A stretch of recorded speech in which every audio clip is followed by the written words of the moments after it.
माननीय मुख्यमंत्री यांनी आणि आमचे नेते देवेंद्र फडणवीसजींनी मला महसूल खात्याची जबाबदारी दिली आहे आणि या खात्यामध्ये संपूर्ण महसुली जो आमचे कायदे आहेत,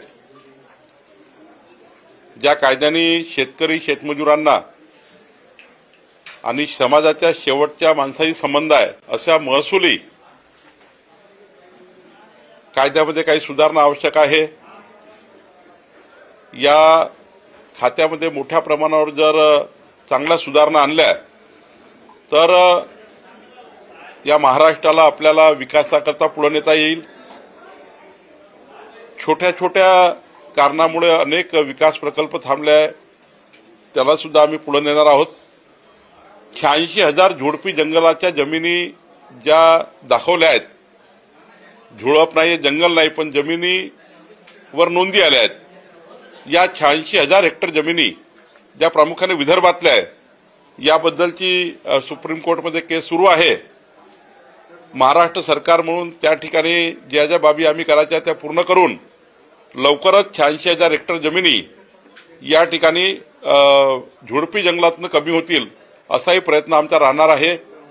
आणि एक तलाठ्यापासून तर जिल्हाधिकाऱ्यापासून शासनापर्यंत ज्या ज्या बाबी सरकार म्हणून अपेक्षित आहेत त्या आम्ही पूर्ण करणार आहोत। नाही, खरंच आहे की विदर्भ असो की मराठवाडा असो की महाराष्ट्र असो, पण विदर्भातल्या झुडपी जंगल जमिनीमुळे मोठ्या प्रमाणावर विकास प्रकल्प थांबले आहेत। साधं स्मशानभूमी सुद्धा बांधता येत नाही गावात।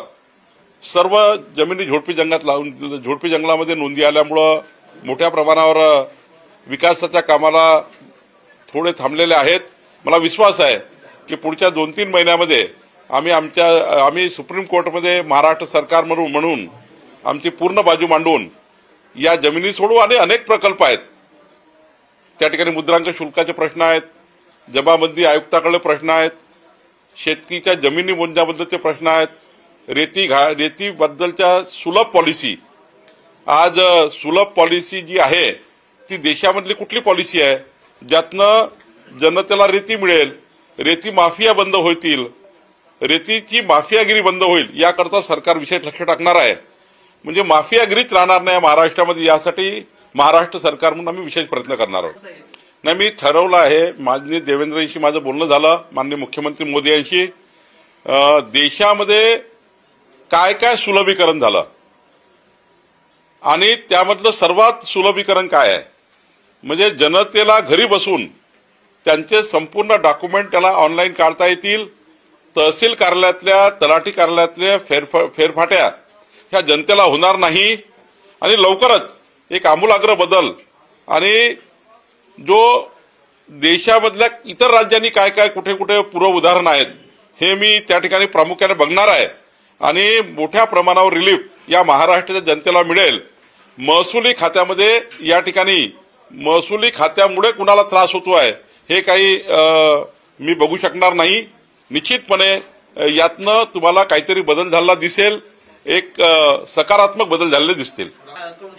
नाही, खरं तर महत्वाचं असं असतं की जेव्हा अलायन्स सरकार असतं, महायुतीचं सरकार असतं, तेव्हा जे खाते वाटप होतं त्या खाते वाटपामध्ये शिवसेनेला खाते गेले, राष्ट्रवादीला खाते आले, आमच्याकडे जे खाते आले त्यामध्ये आमचे 16 मंत्री आहेत, त्या ठिकाणी आमच्याकडे जे खाते आहेत त्यामुळे आम्ही त्यातलं विभाजन केलं आणि माननीय मुख्यमंत्री महोदयांनी सर्वांनाच न्याय मिळावा आणि एका विभागाला 2 मंत्री असल्यावर अजून जास्त पद्धतीने तो विभाग पुढे जातो असंही कारण आहे।